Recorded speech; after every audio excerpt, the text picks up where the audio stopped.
गायत्री मंत्र के साथ में सभी ऋषि सत्ताओं को प्रणाम करते हुए परम पूज्य गुरुदेव वंदनीय माता जी से आशीर्वाद की कामना करते हैं। ओम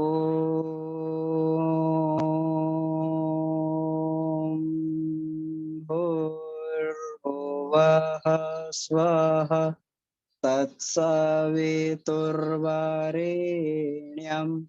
भर्गो देवस्य धीमहि धियो यो नः प्रचोदयात्।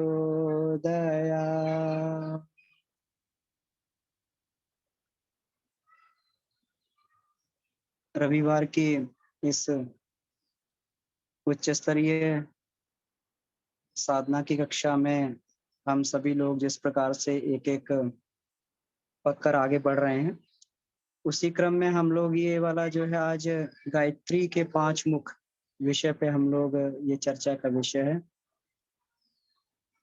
इसमें बहुत सारे सीनियर साधक जुड़े हुए हैं और कई बार हमने इस विषय को सुना भी होगा, इस पे मनन चिंतन भी किया होगा।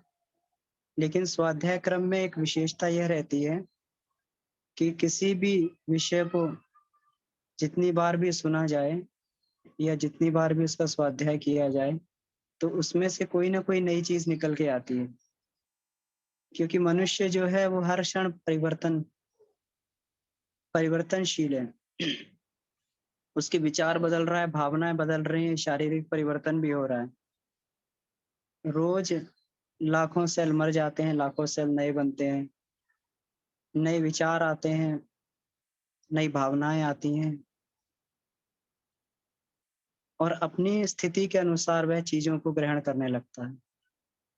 हर व्यक्ति का एक अपना ही संसार, उसका अपना स्वनिर्मित होता है।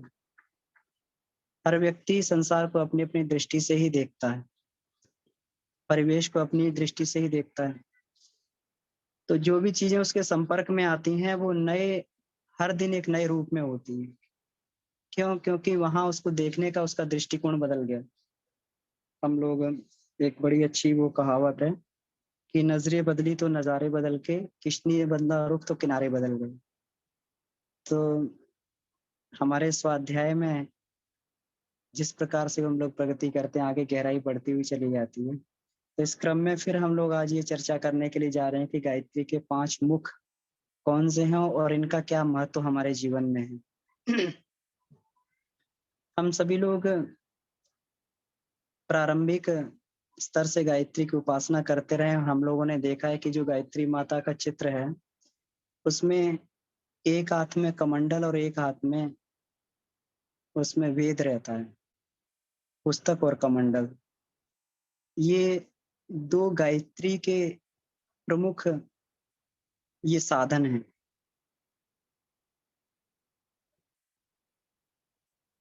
अगर इसको थोड़ा सा दार्शनिक दृष्टि से देखा जाए, आध्यात्मिक दृष्टि से देखा जाए, तो परम पूज्य गुरुदेव के शब्दों में कि ये एक उत्कृष्ट आध्यात्मिकता, मानव जीवन में जो एक आध्यात्मिकता होनी चाहिए, क्योंकि ये अध्यात्म मनुष्य के लिए ही बनाया गया है। अध्यात्म का अर्थ है कि वह रास्ता जो हमें प्रतिदिन आत्मिक प्रगति करने के लिए प्रेरणा दे और दिशा भी दे और साथ में शक्ति भी दे, वह ऐसा मार्ग है। इसको श्रेय मार्ग भी बोलते हैं अपन लोग। तो इस अध्यात्म की उत्कृष्ट अगर प्रतिमा बनाई जाए, अगर प्रतिमा कुछ हो सकती है, तो वो गायत्री की ये वाली पुस्तक और कमंडल वाली प्रतिमा ही गायत्री की प्रतिमा है। तो गायत्री की प्रतिमा और कुछ नहीं है। गायत्री कोई देवी नहीं है, प्रतिमा रूप में कोई देवी नहीं है। ये अध्यात्म की उत्कृष्ट कृति है जिसको हम लोग ये देखते हैं। और वेद, इसमें वेद और कमंडल जो ये हाथ में ये है, तो ये किस चीज का प्रतीक है? वेद ज्ञान का प्रतीक है और कमंडल कर्म का प्रतीक है। तो अध्यात्म के रास्ते पर चलने के लिए 2 महती शर्तें व्यक्ति के जीवन में रहती हैं कि वो क्या करे, कि ज्ञान और कर्म, इन दोनों का अवलंबन करके चले। क्योंकि ज्ञान के बिना कर्म अधूरा रहता है, कर्म के बिना ज्ञान अधूरा रहता है। ज्ञान के बिना अगर कर्म किया जाएगा तो दिशाहीन कर्म हो जाएगा, हम पता नहीं क्या से क्या कर देंगे। और अगर कर्म के बिना ज्ञान नहीं होगा, अगर बिना कर्म के ज्ञान रहेगा, तो केवल वाचिक ज्ञान रह जाएगा, वो हमारे जीवन में नहीं उतरेगा। तो इसलिए और ईश्वर की प्राप्ति का भी हम लोगों ने गायत्री उपनिषद में भी ये चर्चा में सुना था कि भगवान को प्राप्त करने के 2 माध्यम होते हैं। कौन-कौन सा माध्यम है? वेदा छंदासि सवितुर्वरेण्यम, वेद और छंद मतलब ज्ञान और साथ में उसका अनुभव प्रैक्टिकल, यही ईश्वर को प्राप्ति के 2 माध्यम हैं और इन्हीं 2 प्रतीकों से गायत्री बनी है। जो व्यक्ति इन दोनों का अवलंबन करके अपने जीवन में चलता है, इसका मतलब गायत्री की कृपा उसके जीवन में उतरने लगती है। तो ये प्रारंभिक गायत्री होगी, प्रारंभ में इसी से प्रारंभ किया जाता है। जब व्यक्ति ज्ञान के साथ में अपने अनुभव को जोड़ते हुए जिस प्रकार से वेद में लिखा हो वेद सम्मत कर्म करता है, यज्ञ सम्मत कर्म करता है, जिस प्रकार शास्त्र में बताया गया वैसा कर्म करना चालू करता है, वैसा आचरण करना चालू करता है, तो कहते हैं कि वो श्रेय मार्ग पर चलने लगा, यानी आध्यात्मिक मार्ग पर चलने लगा, यानी उसने गायत्री का अवलंबन कर लिया। क्योंकि मनुष्य को दोनों तरीके की छूट है, हर तरीके से मनुष्य को छूट दी गई है और ये सबसे बड़ी जो इसमें ये कहना चाहिए मानव जीवन का सबसे बड़ा उपहार जो ईश्वर ने मनुष्य को दिया है, जो अन्य प्राणियों को नहीं मिला, वो यह है कि चयन करने की छूट। मनुष्य के जीवन में सबसे बड़ा ये है कि वो अपना मार्ग खुद निर्धारित कर सकता है, किसी किसी हिसाब से भी किसी मार्ग पे भी चल सकता है वो। लेकिन किसी और प्राणी को, चाहे वो कितना भी विशालकाय प्राणियों में कितना भी शक्तिशाली प्राणी, उसको प्रकृति के अधीन होके चलना पड़ता है। लेकिन मनुष्य में ऐसी विशेषता, वो प्रकृति को भी अपने अधीन कर लेता है। तो ये चयन की छूट मनुष्य को दी हुई है। तो जब व्यक्ति अब चयन की छूट दी है तो गलत भी कर सकता है, सही भी कर सकता है। तो अब क्या करें, किस हिसाब से करें? इसलिए शास्त्र, वेद, ग्रंथ इत्यादि की रचना की गई कि मनुष्य का जीवन शास्त्र सम्मत होना चाहिए। इसीलिए जो है जब बचपन में जब ये होता 11 वर्ष 12 वर्ष की आयु आती थी, जब मनुष्य सही रूप से अपने उसमें मनुष्य जीवन को वर्ण करना प्रारंभ करता था और वो उस पर उसके जो उसको मनुष्य जीवन में जो दायित्व दिए हैं उनके निर्वाह के लिए उस जीवन में प्रवेश करता था, तो उस समय जो है उसको गायत्री मंत्र की दीक्षा दी जाती थी ताकि अब इसका जीवन वेद सम्मत हो, शास्त्र सम्मत हो। तो जब वो ये वेद सम्मत जीवन जीने लगता है तो इसका मतलब, इसीलिए गायत्री को वेद माता भी कहते हैं कि जब गायत्री जीवन में आई, जब ज्ञान और कर्म जीवन में उतर आया तो इसका मतलब उसका जीवन वेद सम्मत हो गया, तो वेद माता होगा, वेद माता का पुत्र हो गया। अब देव माता भी है, देव माता मतलब जब वेद का अवलंबन किया तो उसके अंदर अच्छाइयाँ पैदा होने लगती हैं, दिव्य वृत्तियाँ उसके अंदर आने लगती हैं, उसके अंदर सद्गुणों की वृद्धि होती है, तो इसका मतलब वो जो है देव माता भी होगी, तो देव माता का पुत्र देव पुत्र हो गया। तो ये प्रारंभिक गायत्री है जिसके माध्यम से उसके अंदर उसका जीवन आगे की तरफ बढ़ता है, परिष्कार होता है, परिष्कृत जीवन बनता है। लेकिन अब जब जीवन का परिष्कार हो गया, अब इसके बाद में क्या किया जाए? हम लोगों ने पिछली बार भी चर्चा की थी कि किसान जो है जमीन को जोतता है, जमीन को उसमें से खरपतवार उखाड़ देता है, उसमें पूरी उसको सफाई कर देता है, पूरा जमीन को बढ़िया बना देता है। लेकिन अब उसमें क्या किया जाए? अब वो उसमें बीज बोता है। तो बीज बोने का समय ही जब आता है, उसी को उच्च स्तरीय साधना साधक के जीवन में बोला जाता है कि उसने मनुष्य जीवन के अब स्तर को समझ लिया, मानवोचित गरिमा को धारण कर लिया, तो अब उसके बाद में क्या किया जाए? अब उसके बाद में उससे आगे बढ़े, तब उच्च स्तरीय साधना की बारी आती है और उसी को गायत्री की पंचकोशीय साधना या फिर पंचमुखी गायत्री बोलते हैं। अब वही गायत्री, ज्ञान और कर्म वाली गायत्री पंचमुखी गायत्री के रूप में उसके जीवन में प्रकट होती है और उसको साधक को करना नहीं पड़ता, ये अपने आप होता है। साधक को कहीं जब उसकी पात्रता विकसित हो जाती तो कहीं गुरु के लिए या कहीं कोई देवी देवता के लिए तलाश नहीं करनी पड़ती। देवी देवता उसके पास चल के आते हैं, गुरु उसके पास चल के आते हैं। परम पूज्य गुरुदेव के पास उनके गुरु चल के आए थे, कोई गुरु ढूंढने नहीं गए थे वो। तो इसी प्रकार से जिस प्रकार से शिष्यों की लालसा रहती है, वैसे ही एक गुरु की, सदगुरु की लालसा रहती है कि उसे सच्चे शिष्य मिल जाएं। तो इसी प्रकार से जब साधक की मनोभूमि उस हिसाब से बन जाती है तो गायत्री का वह उच्च स्तरीय रूप उसके जीवन में अवतरित होने लगता है। अब ये अवतरित होता कैसे है? अब साधक अपने जीवन में हर एक बारीकी को बड़े ध्यान से देखने लगता है। अभी तक जिसका कोई भी चीज की परवाह नहीं की जाती थी कि हम क्या कर रहे हैं, क्या देख रहे हैं, क्या सुन रहे हैं, क्या बोल रहे हैं, इस चीज की परवाह नहीं की जाती थी। लेकिन जब उसके जीवन में ये आता है, हम लोगों ने पिछली बार भी चर्चा की थी कि उच्च स्तरीय तत्व ज्ञान में, कि उच्च स्तरीय तत्व ज्ञान का मतलब ये नहीं है कि उच्च स्तरीय क्रियाकलाप में प्रवेश कर जाया जाए। उच्च स्तरीय तत्व ज्ञान का अर्थ है साधक की मनोभूमि उस स्तर की बन जाती है जहाँ हर एक चीज को बड़ी बारीकी से वो देखने लगता है, अपने क्रियाकलाप को बड़ी बारीकी से देखने लगता है और बड़ी जिम्मेवारी के साथ में अपने जीवन को वो व्यतीत करता, निर्वाह करता। सामने देखने में उसका जीवन एक साधारण मनुष्य की तरीके से लगेगा, लेकिन अंदर से वो उस रास्ते पे चल रहा होता है जिसे महापुरुष बनने का, महामानव बनने का रास्ता कहते हैं। जहाँ पर हर एक क्षण, हर एक सांस, हर एक जो भी वो क्रियाकलाप कर रहा है बड़ी जिम्मेवारी के साथ में करता है उसे। क्यों? क्योंकि अब उसे अपनी महानता का बोध हो गया, अब उसे अपने लक्ष्य का बोध हो गया। तो जब वो उतरता है, जब गायत्री उसके जीवन में उतरती तो पंचमुखी गायत्री हो जाती है। पंचमुखी गायत्री के 10 हाथ होते हैं, 10 हाथ होते हैं, 5 मुख हैं तो हाथ भी 10 होंगे। अब ये बड़ा ही अटपटा रूप देवताओं का बनाया गया है। इसका भी रहस्य है कि सभी देवताओं का जो ये अधिक अंग होने का रहस्य हमने अभी देखा होगा कि जितने भी हमारे देवता हैं सब जो है, सबके अंग जो हैं बड़े उटपटांग ढंग से बने हुए होते हैं। दुर्गा माता को अष्टभुजी बोलते हैं, ब्रह्मा जी के 4 मुख बोलते हैं और भगवान गणेश जो हैं उनकी एक सूंड उनको लगी हुई है और हनुमान जी की पूंछ है। और इस तरीके से जो है हर एक देवता की अलग-अलग ऊट-पटांग ढंग से उसकी कृतियाँ बनाकर उसकी विवेचना। तो इसमें बड़ा ही सुंदर एक रहस्य इसमें गुरुदेव ने स्पष्ट किया हुआ है कि ये सबका चित्रण अलंकारिक ढंग से किया गया है। कोई चीज़ सीधी-सादी हो तो मनुष्य को उसमें बहुत ज़्यादा उसमें उसमें उसका मन नहीं लगता, उसको बड़ा बोरियत लगती है। लेकिन कोई चीज़ टेढ़ी-मेढ़ी हो, पहेली की तरीके से हो तो उसको सुलझाने में उसका मन ना लगने लगता है।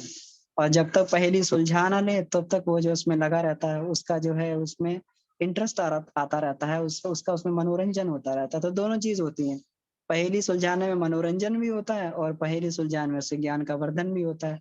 तो जो उबाऊ सा दिख रहा था जो ज्ञान जो जो एकदम इसमें बोरियत सी आ रही थी, लेकिन अब वो पहेली ढंग से प्रस्तुत किया गया तो उसको उसमें इंटरेस्ट आने लगा, उसका मनोरंजन होने लगा। इसी प्रकार से देवताओं में रुचि पैदा करने के लिए हमारे ऋषि मुनियों ने ये सब देवताओं के चित्रण अलंकारिक ढंग से कर दिए। अलंकारिक ढंग से सबके चित्रण कर दिए। कहीं-कहीं भगवान शंकर को पंचमुखी बताया जाता है, कहीं-कहीं भगवान इनको हनुमान जी को पंचमुखी हनुमान बताया जाता है, गायत्री माता को पंचमुखी गायत्री बताया जाता है। वास्तव में गायत्री का स्वरूप जो है, पौराणिक गायत्री जो है पंचमुखी ही है, हर जगह पंचमुखी गायत्री ही मिलेगी। तो ये तो इसमें फिर पंचमुखी है और 10 भुजी है, तो इसका इसका स्वरूप है। अब 10 भुजी गायत्री है, जब इसका इसका जो है मनुष्य जीवन में ही गायत्री का प्रकटीकरण हो रहा है, तो इसका मतलब क्या हो गया? इसका मतलब ये है कि मनुष्य में ही वो कहीं न कहीं वो क्षमताएँ होंगी, क्योंकि गायत्री का प्रकटीकरण मनुष्य के अंदर ही होता है। परम पूज्य गुरुदेव ने कहा कि अगर मनुष्य के अंदर गायत्री प्रकट होती है, तो वो उसकी श्रद्धा, प्रज्ञा और निष्ठा के रूप में प्रकट होती है। इसलिए गायत्री को त्रिपदा भी बोलते हैं, 3 पद वाली गायत्री बोलते हैं और 3 पद का ये मंत्र है। तो कहीं न कहीं जो है जब ये मनुष्य के अंदर प्रकट हो रही तो क्या विशेषताओं के रूप में गायत्री प्रकट होती है? तो फिर इसमें गुरुदेव ने ये कहा है कि गायत्री जो है अपनी 10 इंद्रियों के रूप में, मनुष्य के अंदर 5 कर्म इंद्रियाँ, 5 जो ज्ञान इंद्रियाँ हैं, 10 इंद्रियाँ ही गायत्री की 10 भुजाएँ हैं।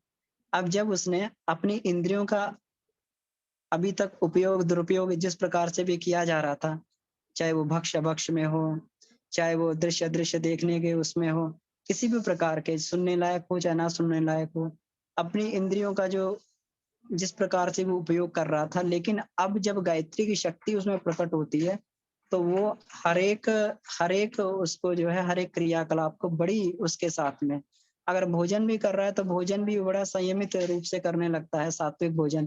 जब अपन लोग देखते हैं कि ये जब ये रहता है जब साधक जो है साधना के मार्ग पे बढ़ता है, तो उसके अंदर जो है सतोगुणी प्रवृत्तियाँ आती हैं, उसका भोजन सात्विक होता हुआ चला जाता है। उसका जो है सोचना सात्विक होता हुआ चला जाता है। यही गायत्री की ये 10 शक्तियाँ जो उसके अंदर पे प्रकट होती हैं।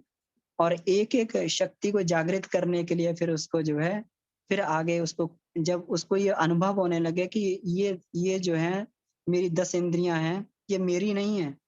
ये ईश्वर ने मुझे एक बड़े ही महान उद्देश्य को पूरा करने के लिए दी हैं और दसों इंद्रियां जो हैं ये अलग अलग देवताओं का प्रतीक है, इनमें अलग अलग देव शक्तियों का वास है।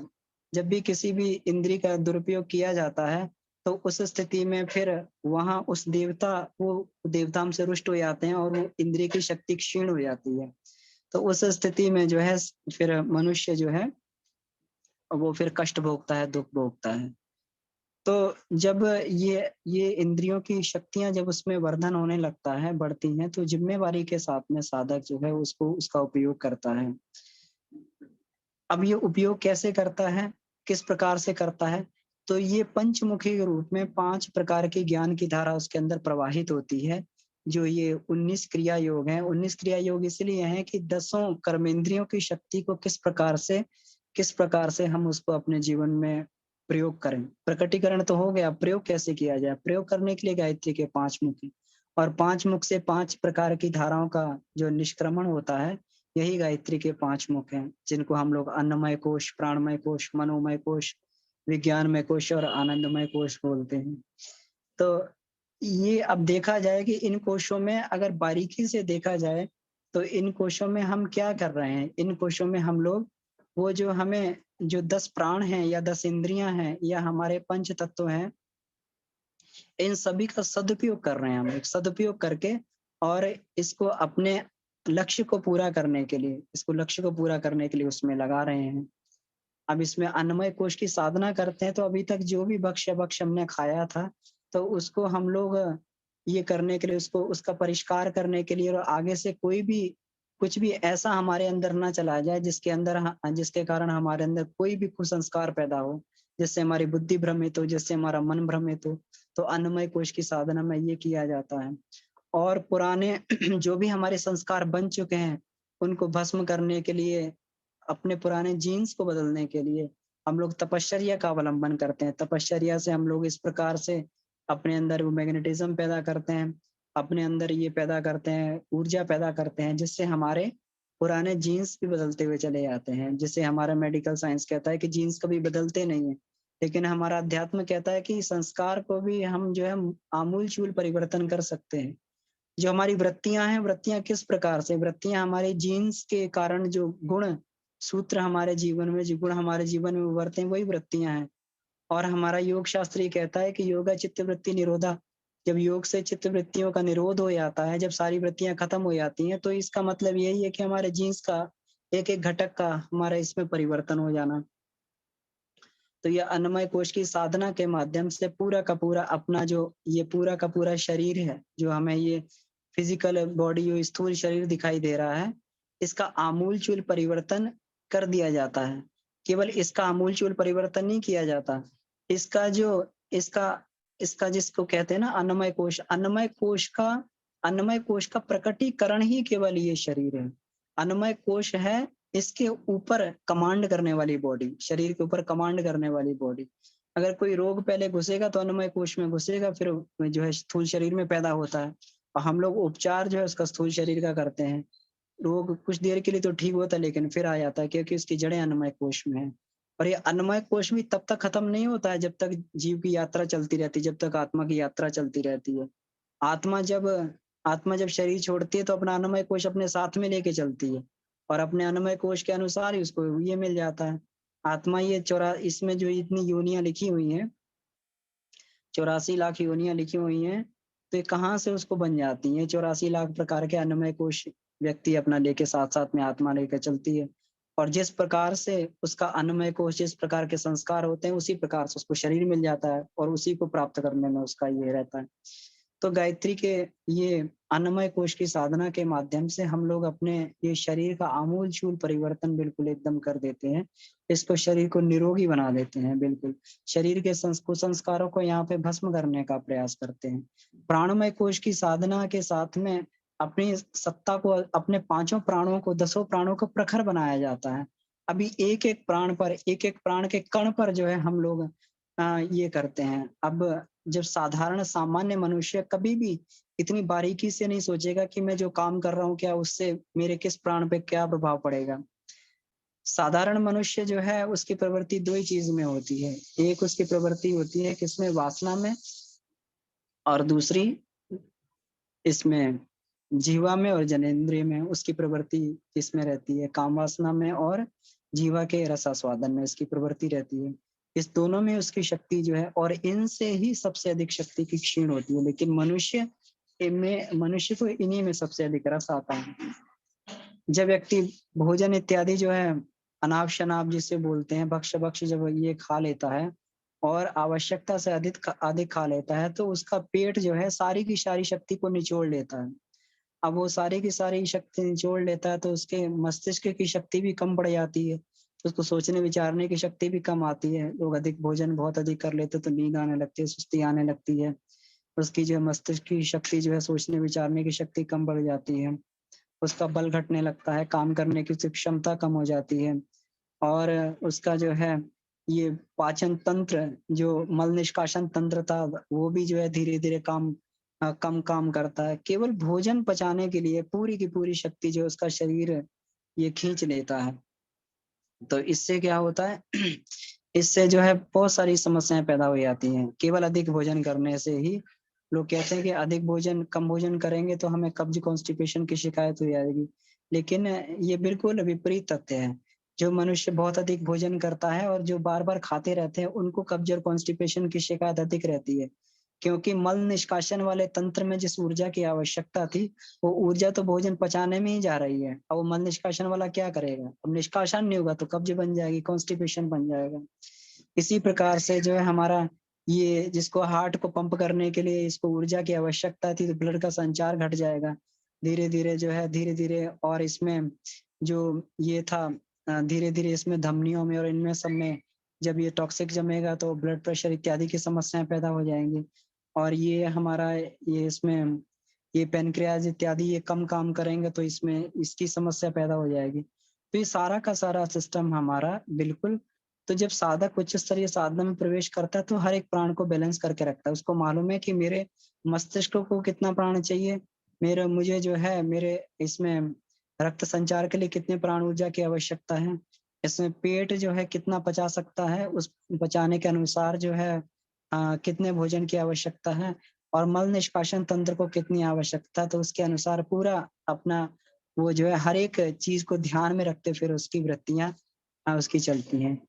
तो इसी प्रकार से जब वो धीरे-धीरे प्राण पैदा करना, जिस प्रकार से अभी इतनी जब मेरा खुद का इसमें अनुभव है इतने साल का, कि इसमें प्राण को धारण करना, प्राण को पैदा करना बड़ा ही आसान होता है। हम लोग कहते हैं कि अधिक से अधिक प्राण को खींचें, अधिक से अधिक प्राण को खींचें। तो प्राण पैदा करना उतना उपयोगी नहीं है, जितना प्राण का संरक्षण और प्राण को बचाना उपयोगी रहता है।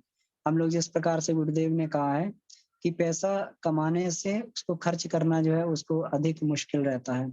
पैसा कमाना तो आसान है लेकिन खर्च करना बहुत मुश्किल रहता है। खर्च करने की कला हर एक को नहीं आती, पैसा तो कोई भी कमा लेता है। तो इसी प्रकार से प्राण तो स्वतः आता ही रहता है, आत्मा से ही प्राण पैदा होता है। और आत्मा जब तक शरीर में प्राण पैदा भी होता रहेगा, तो उसमें प्राण पैदा होगा तो प्राण जो हमें स्वतः मिलता भी रहता है हर एक एक्टिविटीज़ के लिए। लेकिन उसमें से कितना प्राण हम अपना संयमित कर पा रहे हैं, कितना अपने लिए बचा पा रहे हैं, यही इसी में साधक की चतुराई रहती है, इसमें साधक की बुद्धिमत्ता रहती है।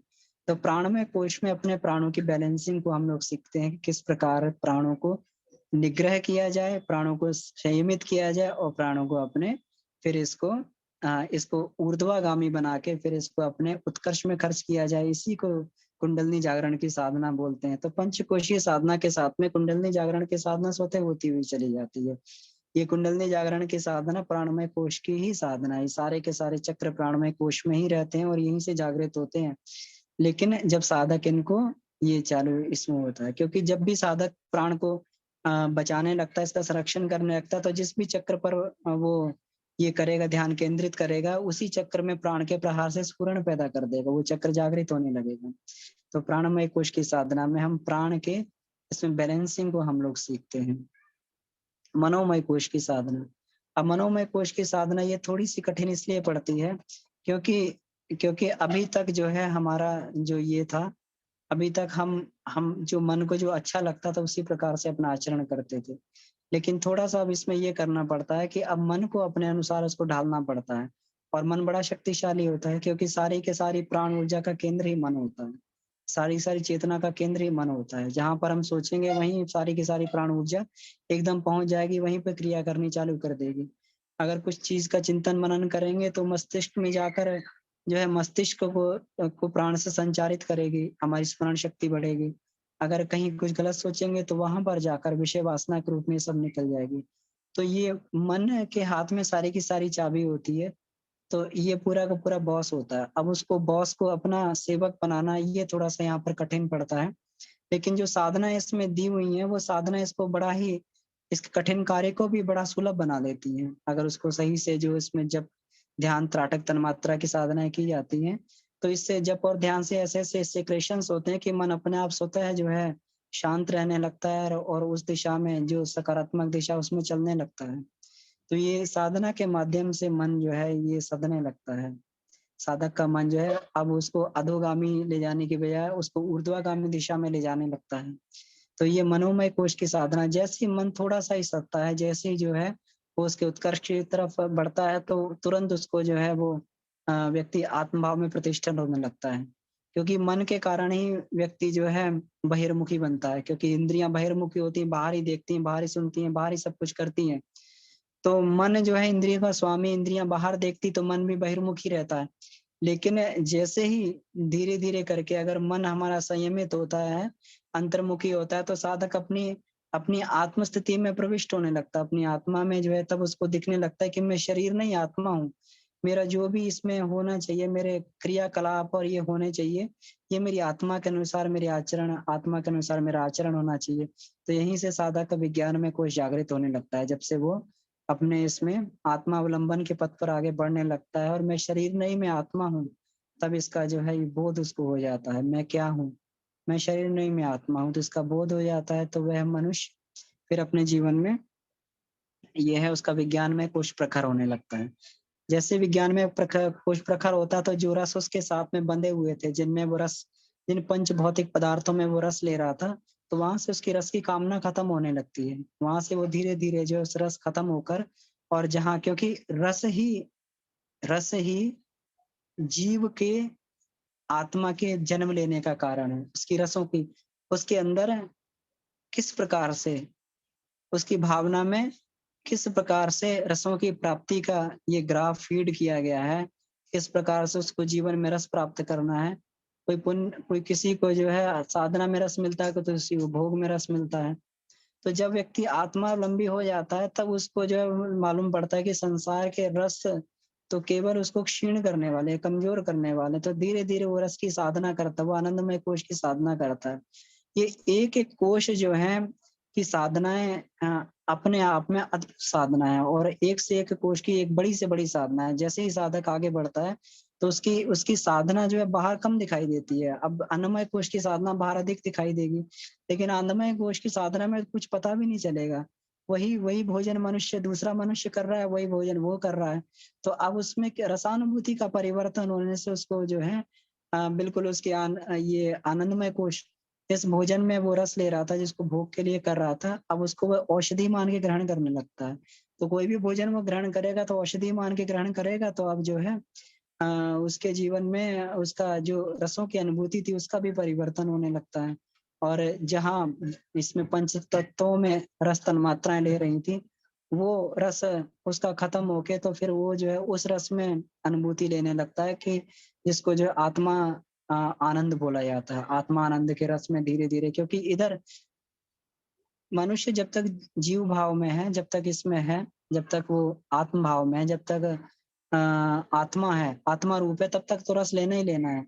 अब अगर यहाँ से रस बंद हो जाएगा तो फिर वो जो आत्मा रूपी रस लेना चालू कर देगा, संसार रूपी रस बंद हो जाएगा, तो आंतरिक रस लेना प्रारंभ कर देगा और ये रस उसको डुबाता है, वो रस उसको पार करता है, धीरे-धीरे उसको कैवल्य में लाकर प्रतिष्ठित कर देता है, जो उसकी जीवन का अंतिम लक्ष्य है। अंतिम उसके जीवन का जो है लक्ष्य रहता है कि मैं जहाँ से निकला था, जहाँ से मैं चला था, वहीं पर अपने गंतव्य पे पहुँच जाऊँ और इसीलिए जीवन में भटकाव था, हमें समझ में नहीं आ रहा था कि हम कहाँ जाना चाहते हैं। लेकिन अंत में आकर जब उसका जो है ये उसको जीवन का लक्ष्य समझ में आ जाता है, तो वहाँ पर जाकर अवस्थित हो जाता है, जहाँ से उसके जीवन का भटकाव खत्म हो जाता है। तो यही हमारा इसमें गायत्री की पंचमुखी जो साधना का उद्देश्य होता है। जब गायत्री की पंचमुखी साधना, पंचमुखी गायत्री हमारे जीवन में उतरती है, तो हमारे जीवन में इसी प्रकार से स्वतः ही अपने आप जीवन में परिवर्तन होता हुआ चला जाता है। हम कुछ करते नहीं हैं, वो एक शक्ति हमें उस मार्ग पर खुद धकेलती हुई चली जाती है, और धकेलती हुई चली जाती है और प्रेरणा भी देती है, और वहीं पर हमारा जो है झुकाव भी हो जाता है, वहीं पे हमें आनंद भी आता है। तो यही गायत्री की पंचमुखी साधना का उद्देश्य है। इसी से साधक अपने जीवन में उच्च स्तरीय मार्ग पर, उच्च स्तरीय साधना पे अग्रसर होता है। तो आज का विषय हम लोग यहीं समाप्त करते हैं। तो इसमें अगर किन्हीं का कोई प्रश्न बनता हो तो वो प्रश्न पे हम लोग चर्चा कर सकते हैं, अभी कुछ समय बचा हुआ है हमारे पास में। जी।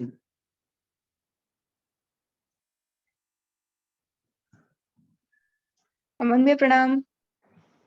हिना दीदी प्रणाम। भैया ये ना जैसे अपन साधक जो रहते हैं वो आपको लगता है कहीं फिजिकली वीक रहते हैं, मतलब वो जो कहते हैं ना जैसे फिजिकल स्ट्रेंथ कम रहती है साधकों में, तो क्या ये सही रहता है या किसी तरीके से साधक भी एक तरीके से अपनी फिजिकल स्ट्रेंथ मेंटेन कर ले, जो कहते हैं ना कोर स्ट्रेंथ बॉडी की हम्म। जितनी वो रहती है ना, हाँ, तो उस तरीके से एक बार मुझे समझना था कि साधक कैसे अपनी फिजिकल स्ट्रेंथ भी बिल्ड कर सकते हैं, क्योंकि अगर भोजन लाइट ले रहे हैं, सात्विक ले रहे हैं, तो उसके लिए अगर वो स्ट्रेंथ कैसे बिल्ड होगी। हाँ, तो दीदी इसीलिए जो है क्योंकि देखिए भोजन कभी भी कोई लाइट नहीं होता है। भोजन हम लोग अगर साइंस के स्टूडेंट, तो हम लोग जानते हैं कि एक परमाणु के अंदर कितनी शक्ति होती है। एक परमाणु के अंदर इतनी शक्ति होती है कि अगर उसका विस्फोट हो जाए तो पूरी की पूरी पृथ्वी जो है पर विस्फोट हो सकता है। तो भोजन के एक एक कण में इतनी शक्ति है, लेकिन हम लोग जो है केवल अपने भोजन को इसलिए बैलेंस्ड करते हैं कि अगर अधिक हम लोग जो है ये भोजन उस प्रकार का गरिष्ठ और अधिक ये वाला वीर्यवर्धक भोजन लेंगे, तो उस स्थिति में जो है फिर वीर्य की सीमन की फॉर्मेशन बहुत अधिक होती है। तो फिर मन जो है बड़ा चंचल होता है। तो जहां पर हमारी प्रगति होनी चाहिए थी वहां पर, तो फिर उसी हिसाब से भोजन लिया जाता है, उतना ही वीर्यवर्धक भोजन लिया जाता है जितना हम लोग डाइजेस्ट कर सकें। क्योंकि अगर डाइजेस्ट करने से ऊपर अगर हम लोग बहुत अधिक रजोगुणी भोजन ले लेंगे तो वो पचेगा नहीं, वो फिर साधक के अंदर चंचलता पैदा करेगा, फिर वो वासना में अधिक मन लगने लगता है। तो ये साधक सोच लेता है कि कितने भोजन से मेरा मन चंचल नहीं होगा। ये बिल्कुल तथ्य सही है कि साधक थोड़ा सा अपने आप को शारीरिक कमजोरी अपने अंदर महसूस करता है।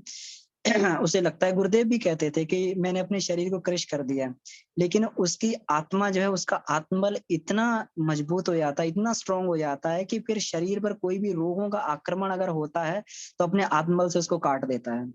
जब साधक साधना में प्रवेश करता है तो अब तक उसकी सारी की सारी ऊर्जा जो है भोजन पचाने में जो जा रही थी उसकी, क्योंकि अब तक हमारे शरीर का जो सबकॉन्शियस सिस्टम था, जो हमारा अचेतन मन था, वो केवल और केवल उसको मालूम था कि केवल मेरा एक ही उद्देश्य है कि भोजन पचाना, उसमें रस लेना है, तो कुछ भी खा के पचा रहा था।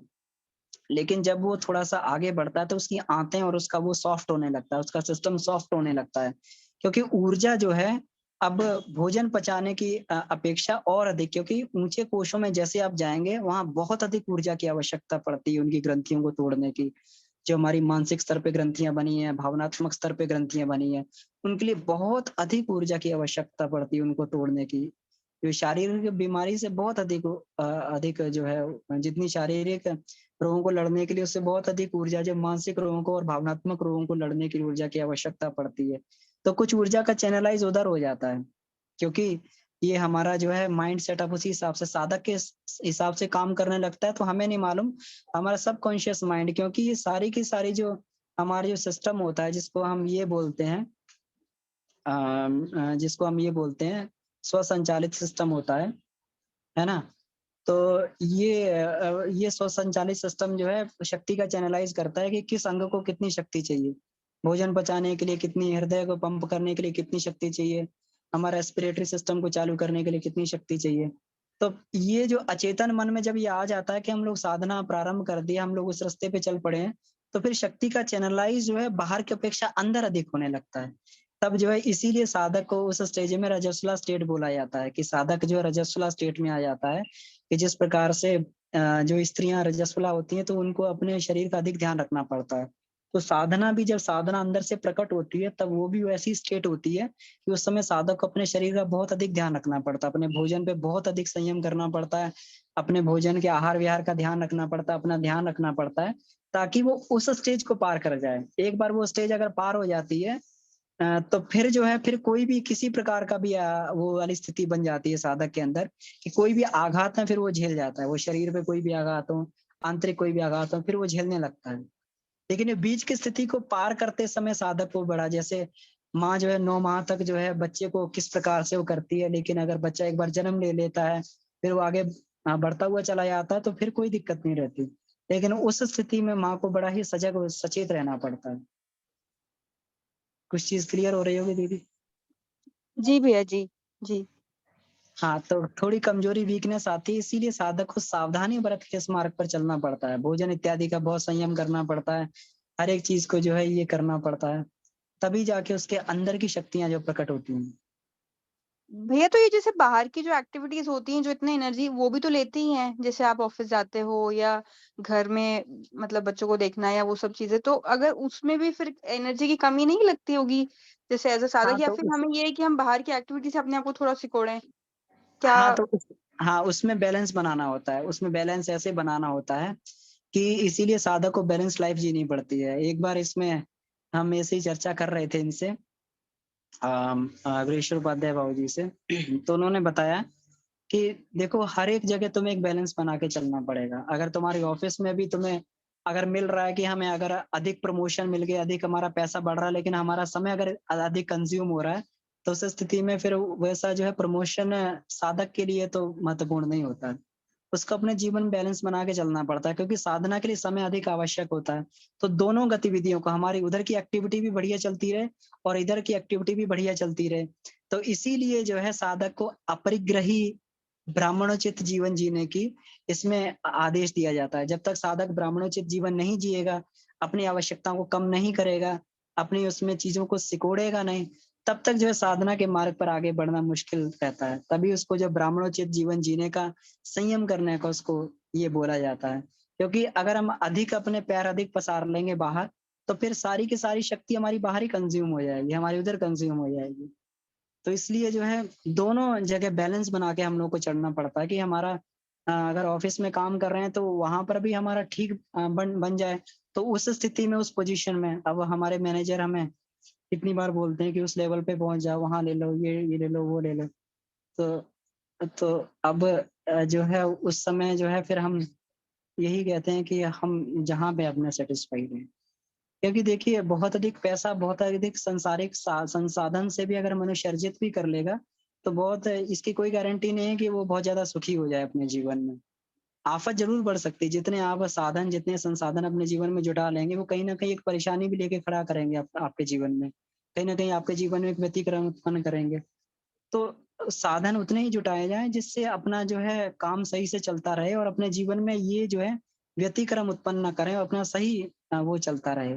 तो दोनों चीज़ में यही बैलेंस बनाने की कला को योग कहते हैं। इसीलिए योग को योगा कर्मसु कौशलम जो बोला गया है, इसी को बोला गया है कि किस बुद्धिमत्ता के साथ में व्यक्ति अपने बाहर के जीवन को और अंदर के जीवन को किस प्रकार से बैलेंस्ड कर ले। तो एक बैलेंस्ड लाइफ़ हम लोगों को बनानी पड़ती है। तो सादगी, इसीलिए जी गुरुदेव भैया। ने जो सूत्र दिया है ना, जो है सुखी जीवन के 2 आधार, सादा जीवन, उच्च विचार। तो जितना जीवन में अधिक से अधिक सादगी होगी और जितना थिंकिंग हमारी अच्छी होगी, उतना ही हम साधना के मार्ग पे भी आगे चलेंगे और जीवन में भी सुख रहेगा। तो दोनों चीज़ों का बैलेंस बना के चलना पड़ता है दीदी इसमें। जी, धन्यवाद भैया। जी। तो ऊर्जा की कमी नहीं पड़ती है, अगर थोड़ा भी हम लोग इसमें ऊर्जा को बचा के चलते हैं, तो अगर हमारा ये बैलेंस्ड वे में अगर हमारा चल रहा है, तो ऊर्जा की कमी नहीं पड़ेगी। अगर 8 देखिए, इसमें अगर 8 घंटे हमें काम करना है, तो साधक अपने जीवन में सात्विक भोजन करके उसके अंदर इतनी ऊर्जा रहती थी, 8 घंटे आराम से वो काम कर सकता है, 8-9 घंटे काम कर सकता है। लेकिन 14 घंटे काम करना है, तो फिर 14 घंटे के लिए फिर अब मान लीजिए अगर हमें अपनी उसमें वो जो अपनी वर्ड एस्पिरेशंस है उनको पूरा करना है, तो उसके हिसाब से 8 घंटे की अपेक्षा उसको 15 घंटे काम करना पड़ेगा।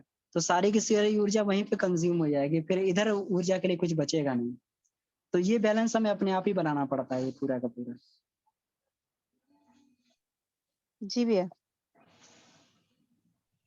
जी, दीदी।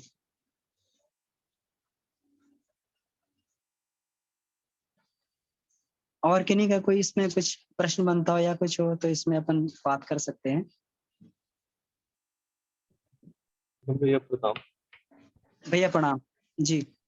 भैया मैं ये पूछ रहा हूँ कि जैसे अनुमेय कोष, अभी चर्चा चल रही थी कि अनुमेय कोष कि अगले जन्म में भी अनुमेय कोष के थ्रू संस्कार जाता है।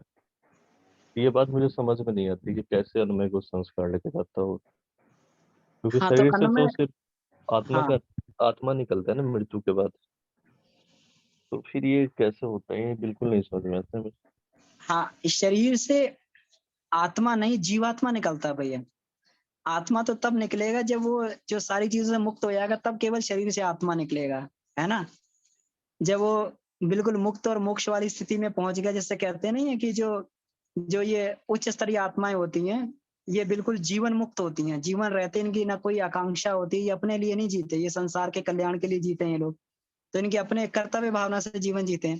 तो उस समय जब शरीर में से निकलता है तो जीवात्मा नहीं निकलता, मुक्त आत्मा निकलता है। लेकिन साधारण मनुष्यों के शरीर में से जीवात्मा निकलेगा, और जीवात्मा अपना संस्कार पांचों कोश अपना साथ में लेके चलता है। जो आत्मा है ये पांचों कोश अपना साथ में लेके जाएगा, और पांचों कोशों के अनुसार ही शरीर को ग्रहण करेगा। इसीलिए संस्कार हमारे जीवन में साथ साथ चलते रहते हैं, जिसको हम तो आत्मा का संस्कार बोलते हैं। तो आत्मा के संस्कार का मतलब है कि पांचों कोश। जीवात्मा बोले तो कोई भी जीव ना, शेर बकरी कोई भी। कोई भी जीवात्मा का मतलब ये है कि जब हम हमारा जो है जीव भाव में प्रतिष्ठित हैं, जब हम जो है इसमें सांसारिकता में, या फिर पांच जो हमारे पांच पदार्थ हैं, पांच तन्मात्रा, उनसे किसी भी तन्मात्रा किसी भी पदार्थ से बंधे हुए हैं, तब तक जीव भाव हमारे पास में रहेगा। अगर पानी से अधिक बंधे हुए तो मछली का वो मिल जाएगा। अगर जड़त्व अधिक है हमारे पास, पृथ्वी तत्व से अधिक बंधे हुए तो पेड़ पौधे की योनि मिल जाएगी। तो जो भी हमारे अंदर जिस भी तत्व का अधिक वो रहेगा, उसी के अनुसार हमें वो वैसे ही पांचों कोश अपने साथ में लेके जाएंगे। तो जीव का मतलब पांचों कोशों का बंधन। फिर भैया एक प्रश्न बनता है कि इस ये तो बात मतलब कि दर्शन के रूप में हो गई ना, इसको अनुभव कैसे किया जाए। इसको अनुभव ऐसे किया जाए कि हम लोगों के अंदर जो है, हम लोग कभी देखते हैं ना कि कुछ ऐसी प्रवृत्तियां हम लोगों के अंदर आती हैं जो बाहर के जीव जंतुओं से मिलती जुलती हैं। कभी भी हम लोग देखते होंगे कुछ ऐसी प्रवृत्तियां हम लोग के अंदर, पाशविक प्रवृत्तियां हम लोग के अंदर चलने लगती हैं, जो बाहर के जीव जंतुओं से मैच खाने लगती हैं, मैच करती हैं। जैसे मान लीजिए अब कहीं कुत्तों का झुंड होगा, तो आप कभी भी देखिए, चाहे वो आपस में सारे के सारे परिवार के कुत्ते हैं, लेकिन अगर कोई भी एक टुकड़ा डालें तो सारे कुत्ते आपस में लड़ने लगते हैं, भले वो परिवार का। अब अगर हम यही देखें कि परिवार में अगर सारे सदस्यों को अगर लड़ता हुआ हम देख रहे हैं, अपने अपने ही संबंधियों को लड़ता हुआ देख रहे हैं, तो इसके मतलब कहीं ना कहीं जो है वो कुत्ते वाली जो है वो संस्कार उनके अंदर है अभी। तो यहीं से अपना मूल्यांकन कर सकते हैं कि जो है कि हम लोग मतलब इस अवस्था में क्यों हैं, क्योंकि कहीं ना कहीं कोई ना कोई जीव जंतुओं के गुण और संस्कार हमारे अंदर में है।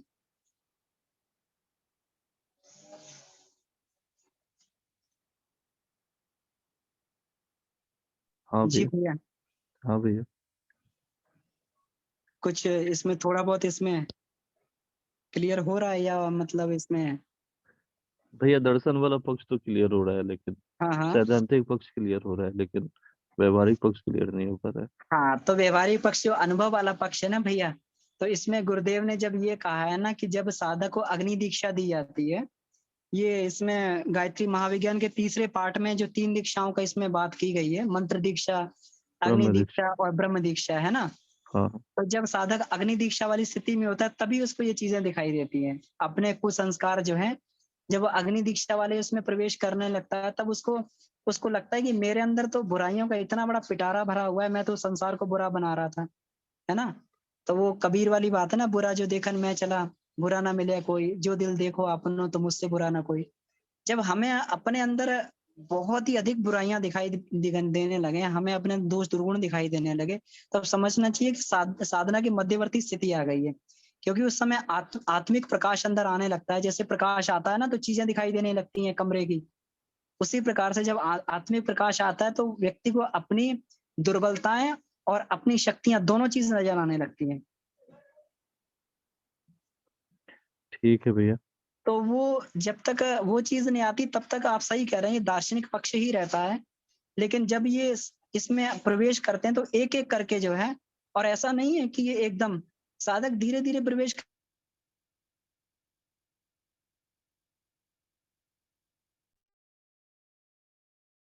आगे-आगे एक-एक स्टेप करके, ऐसा नहीं कि वो इसमें एकदम बटन दबाते ही इस स्थिति में आ गए और सारी बुराइयाँ हैं।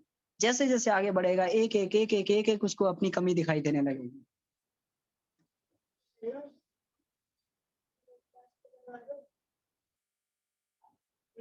जी भैया। हेलो। भैया ठीक है। हेलो, आवाज़ आ रही है भैया? जी भैया, जी, जी, जी। हाँ भैया, ठीक है फिर। ठीक, ठीक। ठीक है। ठीक है, तो अभी जो है समय भी हो गया है ना? तो बहुत-बहुत धन्यवाद भैया आज की कक्षा को आपने, कि आज हम यहाँ पे शांति कुंज आए हुए हैं। तो यहाँ पे शांति कुंज में बैठकर यहाँ प्रार्थना है कि सभी जितने भी साधक आगे अपने जीवन में साधना कर रहे हैं, तो सभी लोग खूब-खूब आगे बढ़ें। गुरुदेव माता जी से प्रार्थना है। उनकी शक्ति लेके सभी लोग हम लोग आगे बढ़ते रहें आप अपने जीवन में उच्च स्तरीय साधना के पथ पर।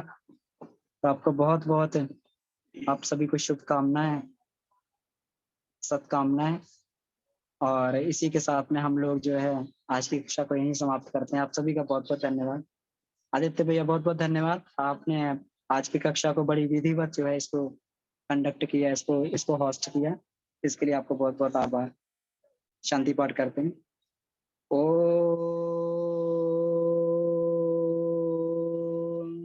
शांति, शांति, शांति। समाप्त। आपको प्रणाम।